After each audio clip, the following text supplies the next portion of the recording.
Hi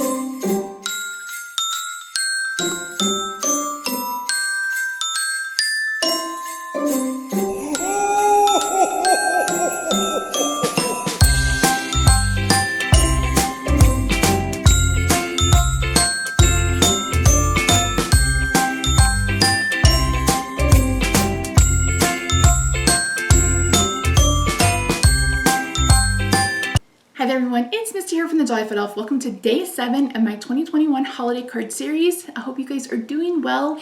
Today's card is on the simple side, like simple. This is simple and easy to mass produce as long as you have enough paper. I'm honestly not sure which company makes this paper. Mark reached out to me and asked if he could send me some, and I said yes, and he did, and it's absolutely beautiful. And I didn't want to take away from the designs of the paper. I wanted to add to it. So I brought in a stamp from Simon Says Stamp.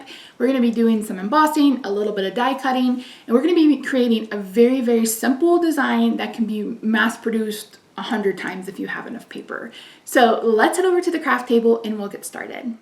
So as I mentioned in the intro, this card is going to go super duper fast. So I'm using the big scripty holiday greetings from Simon Says Stamp, and I decided to go with the season's greetings.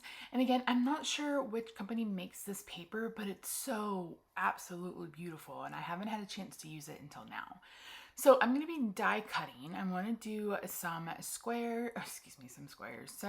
stitch rectangle, and then I'm trying to decide on the sentiment. And like I said, I ended up going with the season's greeting, and then I knew that I wanted a frame, and so I pulled out the scalloped oval from My Favorite Things, and these nestle really nicely together. I believe this is the stitched oval from Simon Says Stamp, not Simon Says Stamp, Stampin' Up! And then this is Highland Heather cardstock. So again, you can make dozens of these if you wanted to.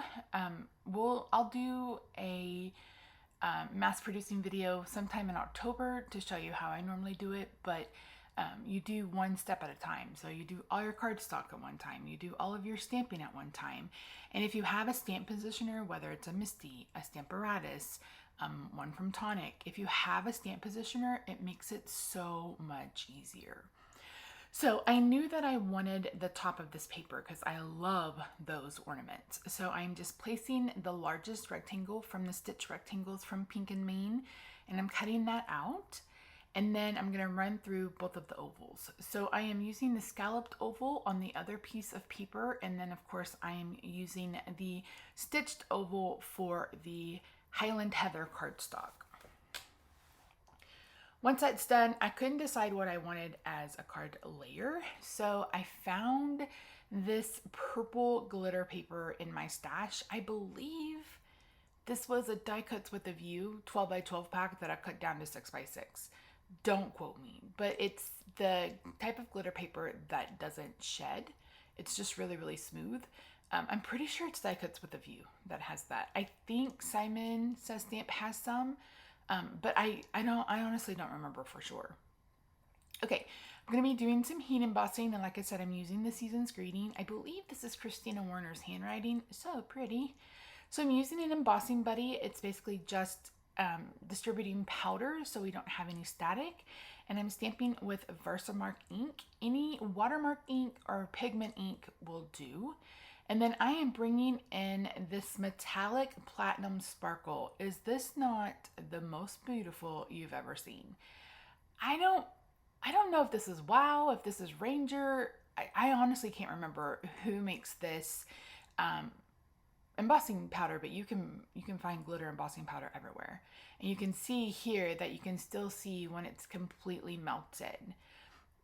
So I'm going to go ahead and set that over to the side for just a second. That way the embossing powder has enough time to cool, and I'm not going to smear it. That's something that you have to be aware of.